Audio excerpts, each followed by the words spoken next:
Bom dia, gente! Nós somos a turma 101 e hoje nós vamos entrevistar a professora Vera para o nosso projeto de tecnologia digital da Escola Oswaldo Camargo. Professora Vera, e hoje vamos fazer umas perguntas sobre a trajetória profissional dela. Quanto tempo você atua na área? Na área da educação fazem 31 anos. Eu tô nesse... Bastante tempo. Quais as primeiras impressões que você teve no ambiente escolar? Quando a gente decide ser professora e vai para a faculdade, tudo é um conto de fadas. Aí quando tu entra na sala de aula, a realidade é outra. Sim. Então a gente tem uma impressão antes e depois se depara com a realidade e dá um certo... Um baque, né? Um baque assim, mas depois a gente entra no ritmo e é bom. Os pontos positivos dessa minha trajetória é assim, ó, eu já passou muita gente nas minhas mãos. E aí, de vez em quando, eu encontro pessoas adultas que eu olho nem conheço mais, que eram crianças, quando foram meus alunos. E aquelas pessoas adultas vêm me cumprimentar e aí eu tenho que perguntar. Eu não lembro mais da pessoa. Essas pessoas estão formadas, tem dentista, já tem médicos, tem advogados. E aí isso te dá um prazer, assim, ó, poxa vida, eu fiz a diferença, eu ajudei isso aqui, ó, um pouquinho. Eu sou responsável por essa pessoa também, pela profissão dele. Então isso, assim, ó, é um ponto positivo. É uma coisa boa, assim, te dá um prazer de tu ver aquele aluninho teu lá hoje é um profissional formado. Os pontos negativos são aqueles que se perderam no caminho, né, que não seguiram, que ficaram, aí tu encontra eles, né. O que você mudaria no sistema de educação das escolas públicas? Tem tanta coisa que eu gostaria de mudar nas escolas públicas, no sistema, né, educacional público. Eu sou, assim, aquela professora mais do tempo tradicional. Então, eu acho que a educação, assim, o aprendizado de conteúdos, me parece que é aquela forma tradicional, de quando até eu estudei, né, de estudar, de ler, de meio que decorar algumas coisas. Porque, não sei, hoje em dia parece que tá só meio que passando por cima, assim, né? Muito básico. Muito básico, assim. É o sistema, né? Não é? E na tua opinião, vale a pena ser professora no Rio Grande do Sul?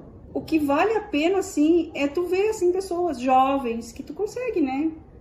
Ajudar, fazer algo para ter um futuro melhor. Isso vale a pena. Mas, financeiramente, o nosso valorização como profissional pelos governos. Pois é, normalmente os professores trabalham mais porque gostam, né? E não pelo... Sim, é aquele ditado popular, por amor à camiseta. Porque financeiramente tá difícil. E tu consegue separar a vida pessoal do trabalho? A gente tenta, né?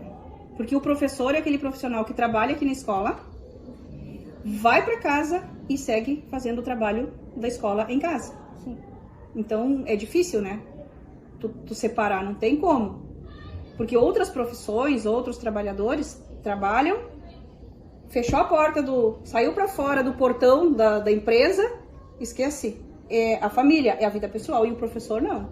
O professor trabalha de noite, de madrugada, fim de semana, feriado, preparando aula, corrigindo provas, né? Planejando. Então, a gente não separa. Qual foi o momento mais marcante que você teve dentro da escola? Foi uma escola municipal em outra cidade, outro município que eu trabalhava. Foi logo que eu comecei a minha carreira.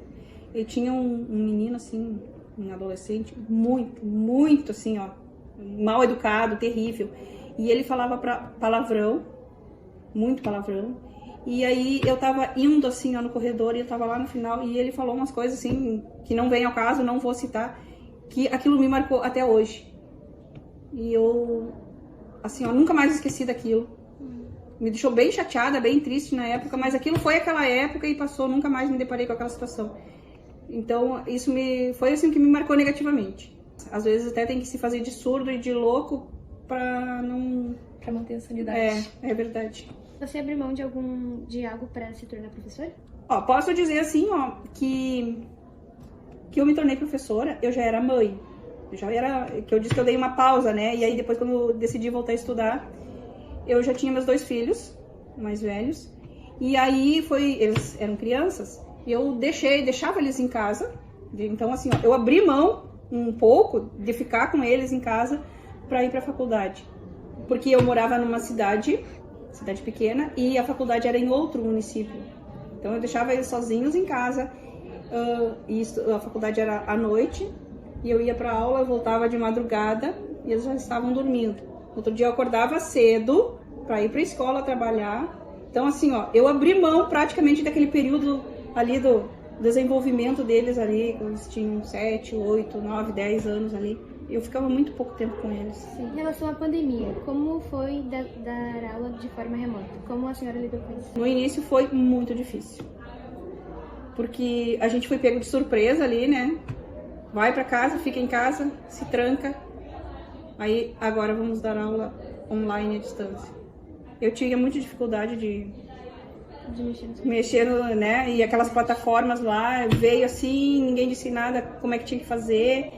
Foi muito difícil. A senhora teve que se virar, né? Praticamente na marra, assim, aprendendo sozinho. Claro que pedi ajuda para outros colegas via WhatsApp, né? E foi indo, foi dessa maneira, mas foi muito difícil. E aí depois, ali no último ano, né, que ficou as aulas online ali, né? Ficava lá na frente do computador, falando, explicando, os aluninhos lá, né? Eles fechavam a câmera lá, tu pensava que estavam lá, mas eles não estavam, mas tu não podia obrigar ele, ó. Sim. E eles nem estavam lá, né? Então é difícil. Foi um faz de conta que ensina e faz de conta que aprende, e foi isso. Como anda o processo da aposentadoria? Tô sofrendo. Complicado. Complicado. Porque é muita burocracia nesse processo. E como eu trabalhei um tempo em prefeitura, município, e depois quando eu fui nomeada no estado, eu levei o tempo de serviço do município e averbei. Só que agora na aposentadoria, tu tem que juntar tudo isso e tu tem que pedir documentos para a prefeitura e aí anexar no processo do estado. Só que nunca é como eles querem. Eles pedem, eu vou lá e peço, vem, não, mas não é desse jeito, tem que ser de outro. Vou lá e peço de novo, não, mas não tá certo, falta isso. Então assim, ó, é uma coisa bem desgastante, bem chata, que Algo cansativo, cansativo, né? muito cansativo. Principalmente quando tem assim, ó, tempo diferentes entre município e estado. Se fosse só o estado, ok, todas as informações estão lá na SEDUC. Mas como eu tive um tempo de município, então eu tenho que pedir na prefeitura. E aí dá essas divergências. É uma enrolação, né? É uma enrolação, é muito difícil. Não está sendo fácil esse processo que eu estou vivenciando agora.